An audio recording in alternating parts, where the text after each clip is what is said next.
Midway through the year 2017, a friend and I decided to pack up a couple of things and head out to a nearby abandoned hospital that sat in the middle of town. The children's ward was definitely weird, but most of the hospital was gutted.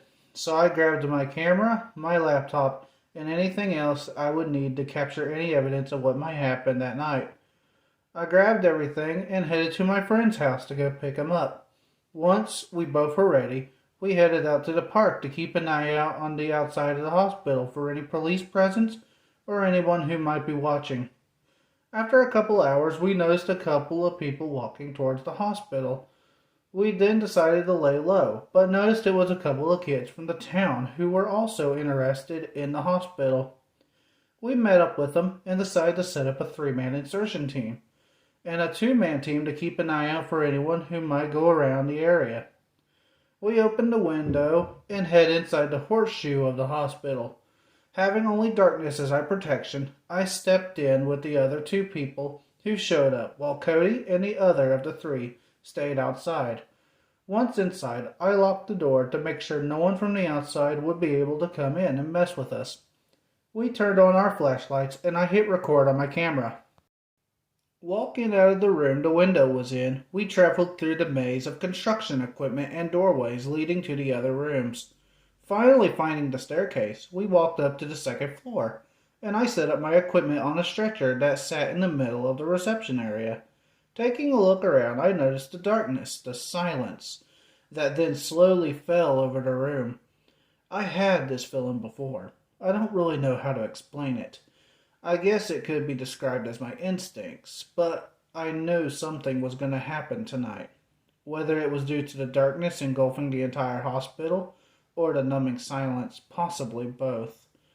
When my phone began to ring, I knew something was wrong. Picking up the phone, I saw that it was my friend outside calling, so I answered and set the call to speaker. "Yeah, man, what's up?"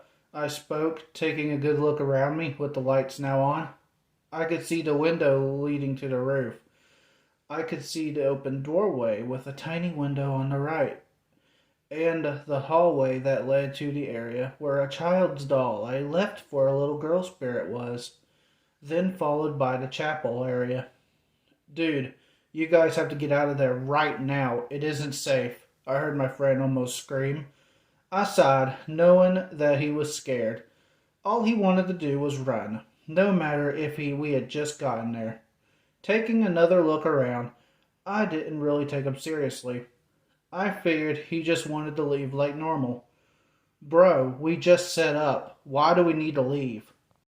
"We just saw three giant shadow people about 8 feet each. One ran straight into the window you guys went through. Another jumped straight onto the roof, and the third jumped onto the second floor window, sat there for a bit, and just phased through the window." Now, of course I didn't believe him. Why would I? 8-foot shadow people jumping into the hospital? How could anyone believe that? I went to tell him how I thought he was screwing around with us, but before I could get anything else out, I heard the biggest bang I had ever heard come from right behind me. I turned around to see if the other two were screwing with me, but they were on either side of me. As I turned, I looked at the both of them, and we nodded in agreement. "Yeah, screw that. We're on our way." I instantly hung up the phone and started to pack up everything I had just unpacked. I threw my bag on my shoulder, and we began to run down the hallway, back to the staircase. While descending the stairs, I felt a dark presence crawl on top of me, and I soon began to fall, deeper and deeper. I could feel myself start to be swallowed by the endless darkness in my own mind. I saw my childhood first, the cries of a baby, the sounds of flesh on wood, then against the wall, and soon the crushing of bones, being shattered into pieces. The pain was immense. First my skull, a migraine that felt like an ice pick were working its way out of my head. My skin splintering, revealing the fresh, dark red blood. Next, 3 of my ribs, the sharp edges of a coffee table being slammed into my gut until 3 ribs on my right side of my body were completely destroyed. Pieces into my lung and in my stomach. After that came another rib, then another and another. Breathing was difficult at this time. No matter how hard I tried, it felt as if with each breath my lungs were being punctured by another piece of my ribs. Then came my collarbone being ripped apart from the inside. I could hardly move. The pain was so intense. I thought I would die right then and there. Finally, I could stand up. I could see myself as an infant in the hospital, recovering, bandages and casts covering my body. I can't believe someone would do this to a 4-month-old child. I heard the voice come from behind me. Turning around, I saw the two people who picked up the broken remains of the infant and put him back together. Now reaching into their own chests, they both pulled out half of their own hearts, put them together. Now it's its own full heart. Slipping it into the chest of the baby, I knew this child was me. And the two people soon became clear.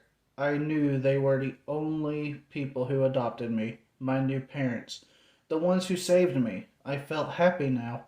I wanted to hug them more than anything, to thank them for taking my pain away.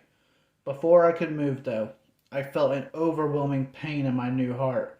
I looked over to see my sister Stephanie, beautiful as a teenager, very little cares in the world. I saw her slowly slipping away as the brain tumor grew in size, almost the shape of a baseball now. Finally, the image of my sister faded, and the darkness crept over me once more.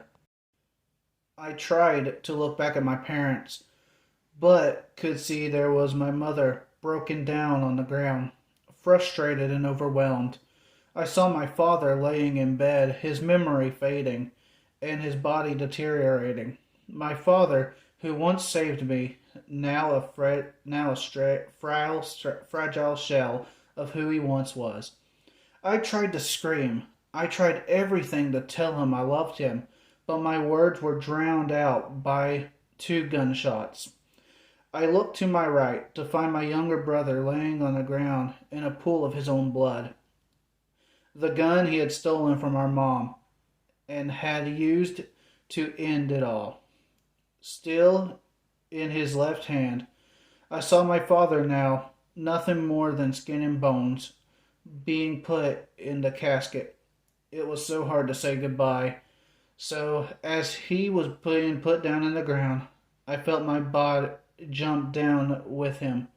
The feeling of falling once again came over me. This time, the light came from in front of me. I fell closer and closer to the light. I felt the urge to puke, now being consumed by the light.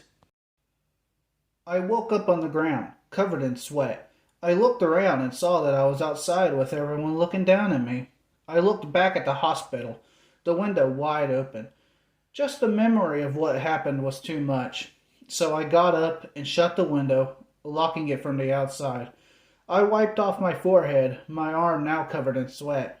I turned back to them and nodded. We all started to head home. With the images of what happened in the hospital still in my mind, I knew that I will never go back to the hospital in Helstead, Kansas. Thank y'all for coming to this channel-to-channel collab between me and Willow the Schizo. Don't forget to go to his channel for his narration of one of my stories. This story was written by Willow the Schizo. If you like this story, you will probably like his other content on his channel. The link to his channel will be in the description below. And I would like to thank everyone for coming to this premiere. I would like to thank you all for doing this. I really appreciate it.